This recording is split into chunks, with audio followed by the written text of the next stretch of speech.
Hello everyone!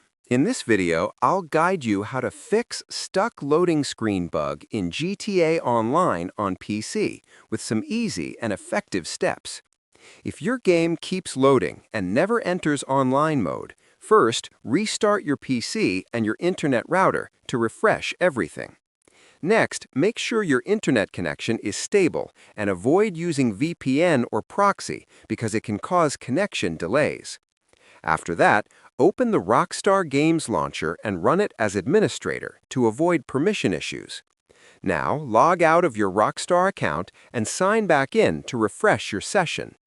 Also, go to your Documents folder, open GTA V, and delete the settings.xml file so the game can reset its configuration.